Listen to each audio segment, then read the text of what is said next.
Bonjour les gars, j'espère que vous allez bien. Aujourd'hui, nous allons voir avec vous. Dans cette vidéo, on va voir, je vais vous montrer comment débuter en Python.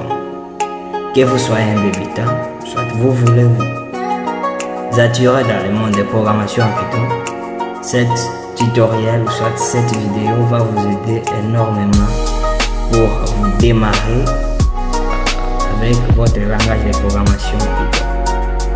Je vais essayer d'expliquer en détail toutes les notions de base qui vont t'aider énormément à démarrer avec ta programmation. Cette vidéo est vraiment très belle. J'aimerais un peu te recommander de rester du début jusqu'à la fin de cette vidéo. Et si ça te plaît, ne t'oublie pas surtout avant de commencer de t'abonner dans notre chaîne. Tu actives la cloche de notification pour ne jamais rater les prochaines vidéos. Si tu es encore plus sympa, tu partages la vidéo et tu me laisses un gros pouce bleu, ça va nous aider énormément. Du coup, première section, on va d'abord commencer à expliquer Python, qui est un langage de programmation très populaire, qui est facilement à apprendre et comprendre. Il est utilisé dans une variété de domaines, tels que je peux citer dans la science des données. Tu peux voir dans les intelligences artificielles, les développements web et bien plus encore. Il est également open source. Je peux dire open source qui veut dire qu'il est gratuit, tu vois. Il est gratuit, vous pouvez l'utiliser à des fins personnelles et professionnelles. On peut passer directement à la première étape pour commencer à apprendre le langage Python plutôt. Et ce que tu dois commencer d'abord de faire, c'est de l'installer dans votre ordinateur, tu vois. Et il faut aller sur les sites officiels de Python et télécharger la dernière version stable de Python qui vous convient, qui coïncide avec votre système d'exploitation. Et d'ailleurs, t'inquiète, je vais vous laisser le lien du téléchargement dans la description là-bas de cette vidéo. Je vais vous laisser le lien de téléchargement pour n'aller pas s'embêter inutilement. Je vais vous laisser le lien de la description là-bas. Vous suivez que les étapes que je vais vous proposer pour l'installation. Ouvrez votre terminal. Lorsque vous allez, vous installez ça. Lorsque vous allez terminer comme ça, donc vous ouvrez votre terminal pour vérifier si l'application s'est bien installée là-bas.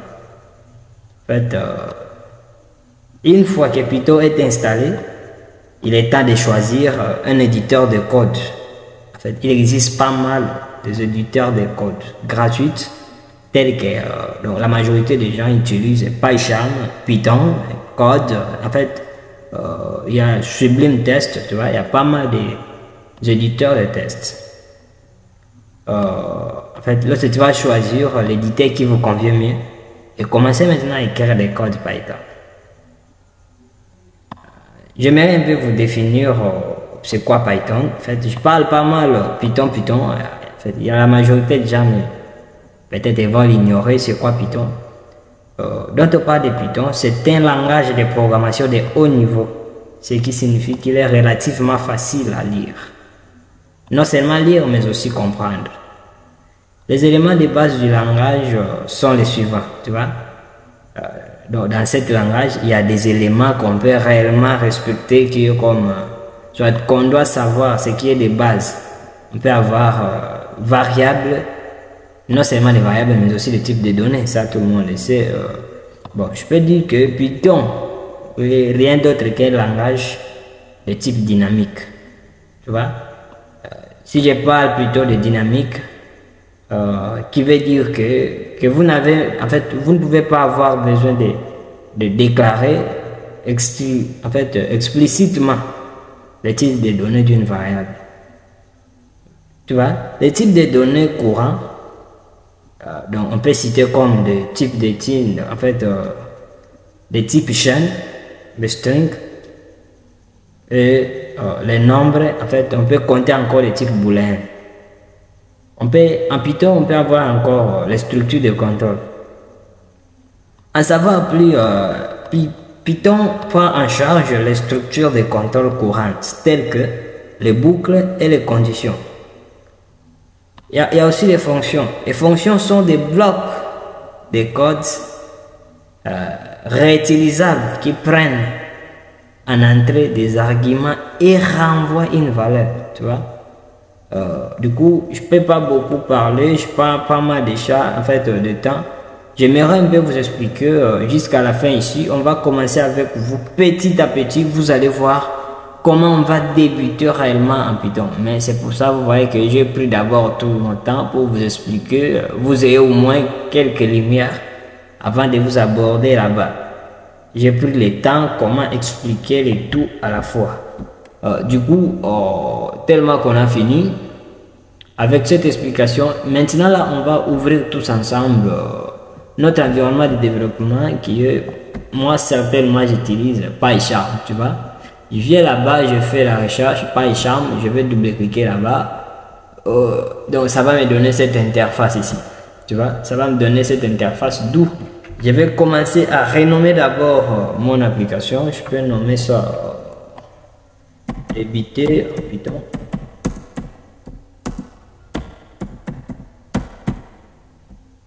En fait, c'est quelque chose, je vais nommer comme ça. Débiter à Python, je vais laisser les trucs comme ça. J'ai dit create. Je vais créer. Attendez. Voilà. Il faut patienter pendant que ça. L'environnement c'est ça crée un environnement d'où tu vas commencer à jouer avec. Mais en attendant, je te recommande de t'abonner là-bas dans notre chaîne, activer la cloche de notification pour ne jamais rater les prochaines vidéos. Alors, ce qui vient après ça, ça serait vraiment du pouf. Si tu loupes ça, voilà, tu vas rater pas mal de choses. Restez connectés juste ici. Partagez cette vidéo ici, ça va nous aider énormément à s'évoluer. Avec cette partie, je crois, on va faire un petit peu de bonnes choses. Mais si tu peux avoir encore besoin sur la connaissance dans d'autres langages, je te recommande un peu de reculer là derrière. Tu vas voir ce qu'on a fait. Cet environnement ici, c'est un environnement qui se crée automatiquement dès que tu ouvres ton application comme ça, tu vois. Ça se crée automatiquement. À quoi il sert? J'aimerais un peu vous expliquer ici. Maintenant là, je peux démarrer. J'ai rien fait. J'ai pas écrit les codes, quoi que ce soit. Dès que j'ai essayé d'ouvrir l'application, je me suis retrouvé ici. En fait, je vais essayer de démarrer d'abord ce que ça m'a proposé automatiquement. Quels seraient les résultats, tu vois? Donc ici, on dit d'imprimer, tu vois, salut PyCharm, tu vois? On a dit, on va voir ce que ça va nous donner au terrain. Tu vois? On va voir ici. Quels résultats ça va nous afficher. On n'a pas encore écrit, c'est-à-dire on veut voir ce que Python nous a proposé, ça serait quoi des résultats que ça va nous donner. Tu vois, on dit salut PyCharm, tu vois. Maintenant, nous, on va modifier ça. Nous, on ne fait pas ça. Nous, on va créer nos propres codes. Pour commencer, on peut d'abord tout effacer ici. On n'a pas besoin de ça. Ici, là, on peut déjà effacer.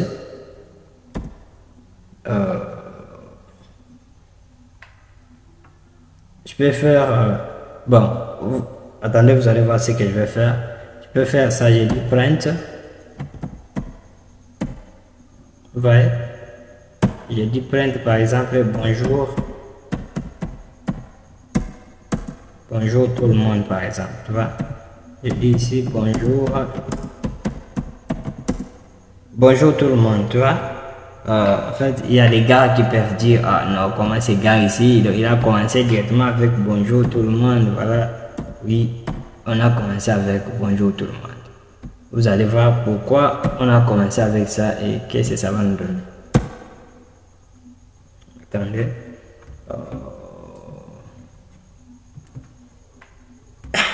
Je m'excuse. Maintenant, ce qu'on va faire ici, on peut dire ici non. Ouais.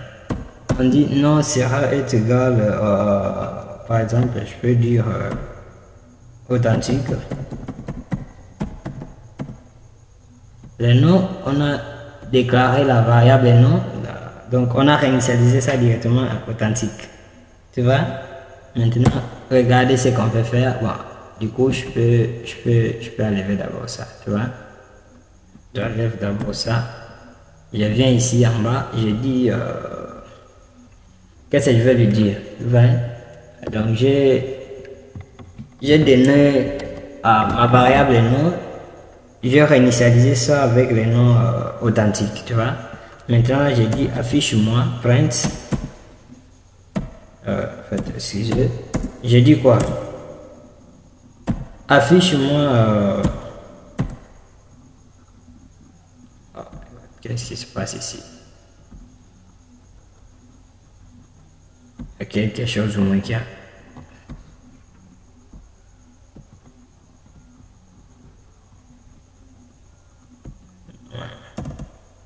Je viens là, je vais lui dire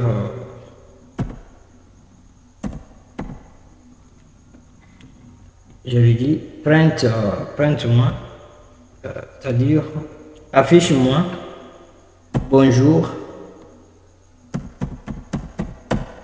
Tu vois, je vais lui dire affiche-moi bonjour. Va mettre un virgule là-bas, tu vois. Maintenant, ce qu'on va faire là-bas, on va concaténer ça avec les noms. Tu vois,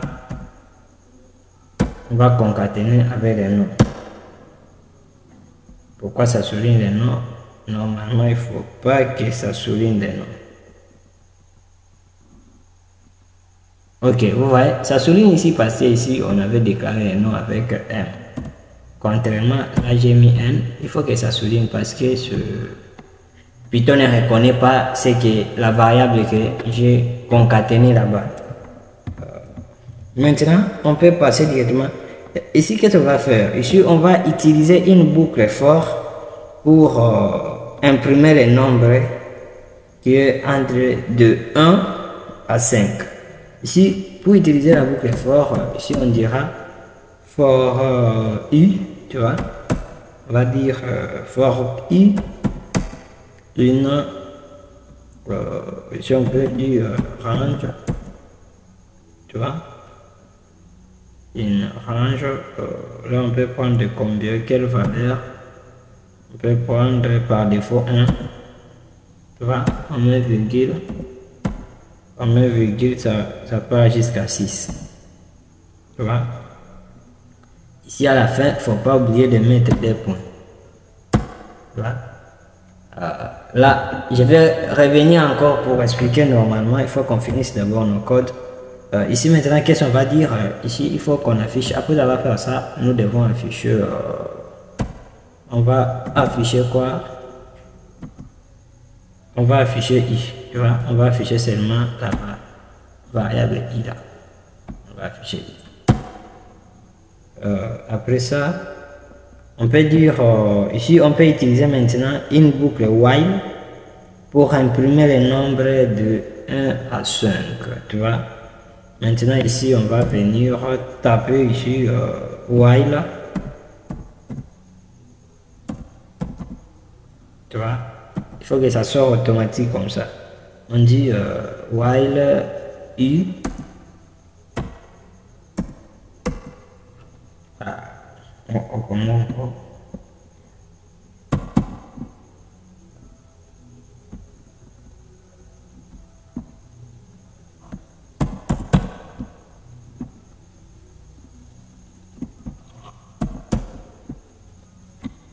Bon, on dit si while i est inférieur, on peut dire si c'est inférieur ou égal, combien on peut prendre?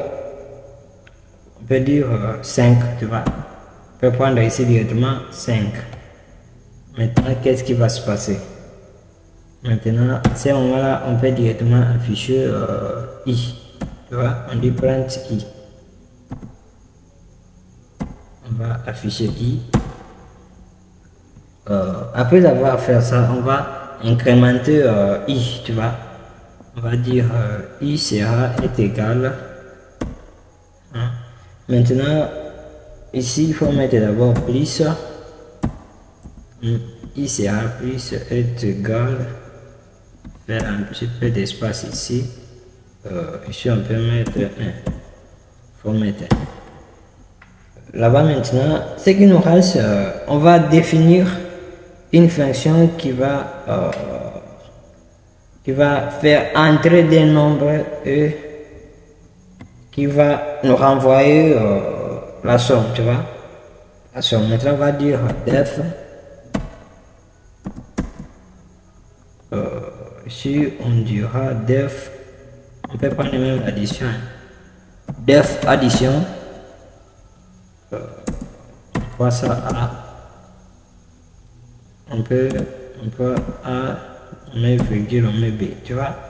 Maintenant, on fait ça à la fin, point def.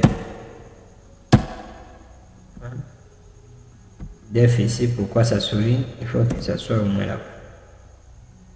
Il faut bien se rendre compte de l'emplacement que vous donnez à votre code, tu vois. Il faut toujours se rendre compte avec les emplacements que vous êtes en train de définir votre code. Maintenant, ici, qu'est-ce qu'on va faire? On va dire return résultat.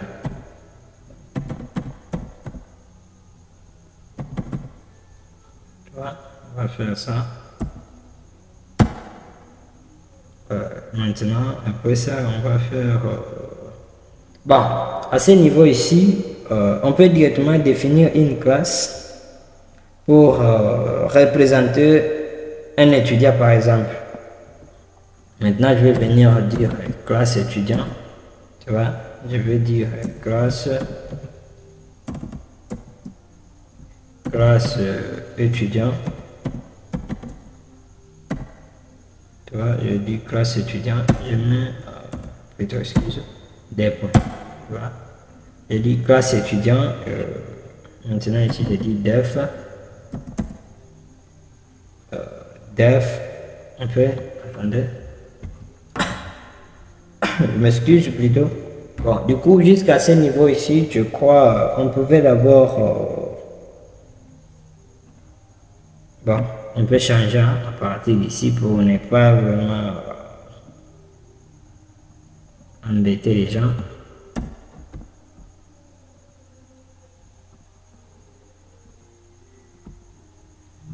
Prenez d'abord au début, ça serait mieux qu'on se limite là où là où les gens comprennent, là où on peut déclarer ici def ok, def affiché. C'est-à-dire on a fait def affiché ici pour nous afficher des résultats, tu vois. Là ici on va lui dire self. On lui a dit d'abord self. Ici à la fin, il faut toujours mettre les points là. Qu'est-ce qu'on va lui dire sur les moments? Bon, ça bon, ça peut rester d'abord. Ça peut rester. Ce que je vais lui dire maintenant, je vais dire print, imprime-moi.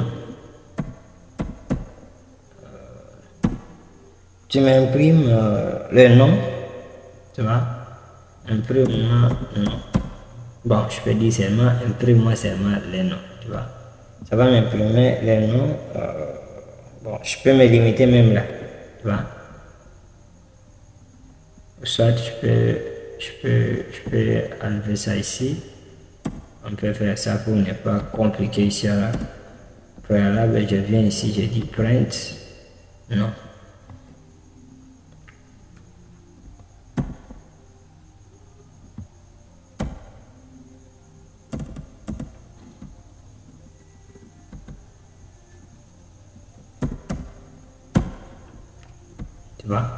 Maintenant, ce qui nous reste ici, on va essayer de tester notre application, ce que ça va nous donner. On va voir tous ensemble. Ok, vous voyez qu'il y a quelque chose qui est ici vraiment très intéressant que vous devez apprendre. Vous voyez qu'ici, on a défini, il y a une boucle infinie qui nous donne, en fait, qui part seulement, qui est ici, il faut faire beaucoup plus d'attention. Tu peux biaiser ton processeur, parce que ici ça va pas se limiter. Si tu n'arrêtes pas, ça va pas se limiter. Qu'est-ce qui s'est passé ici? Tu vois cette boucle ici fort, on n'a pas fermé ça, tu vois. On doit donner une instruction pour faire sortir, ou soit pour sortir de la boucle.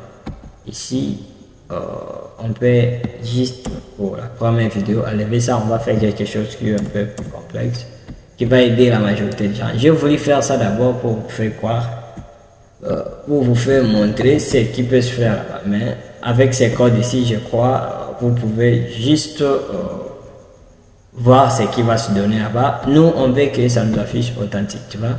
On veut savoir seulement les noms d'authentique. C'est pourquoi on a essayé de faire comme ça, tu vois. Bonjour authentique, tu vois. Ça nous donne ici bonjour authentique. C'est tout ce qu'on voulait. On voulait que ça, donc, ça nous salue, tu vois. Ça nous salue. Mais ce qu'on ne veut pas ici, on ne veut pas que ces noms ici puissent apparaître encore. C'est tout ce qu'on refuse. Qu'est-ce qu'on peut faire maintenant pour supprimer ces noms ici qu'on a ajoutés à la fin? Il se peut, on ferme d'abord ici, on vient ici, on dit ici, on peut enlever ça, vous voyez, vous allez voir ce qui va se faire ici. On a enlevé ça, on va redémarrer notre programme. Vous voyez qu'il y a l'erreur, tu vois, faut pas enlever ça là-bas. Maintenant, on va enlever cette instruction qui est là. On fait CTRL X, on va venir coller ça ici à la fin. On démarre notre programme. Vous voyez, il n'y a plus de noms là-bas. On dit bonjour authentique. C'est-à-dire, c'est quelque chose qui en fait, on est d'abord du début. On en a fait pour juste saluer quelqu'un. Mais petit à petit, on va toujours commencer à évoluer, à évoluer. Ici, ce que vous devez retenir ici, on a utilisé seulement que des lignes de code. On a utilisé des lignes de code. On a déclaré d'abord la variable nom. On a initialisé ça directement. On a affecté à la variable nom ce qui est authentique, tu vois, la valeur authentique. Maintenant, on a affiché. On dit que avant que tu lis le nom de quelqu'un, salue là d'abord, tu vois. Il va te saluer d'abord si on dit bonjour authentique, tu vois. Quelque chose comme ça. J'espère, on ne veut pas que cette vidéo prenne beaucoup de temps. Mais je te recommande d'abord, si ce n'est pas encore fait, de t'abonner dans notre chaîne, activer la cloche de notification pour ne jamais louter les prochaines vidéos. Si tu es encore plus sympa, tu nous laisses un gros pouce bleu, ça va nous aider énormément. N'oubliez pas de laisser tous vos commentaires là-bas, ça va nous aider à nous améliorer normalement. Merci pour votre temps que vous avez disposé pour visualiser cette image. Merci. On se revoit à la prochaine vidéo.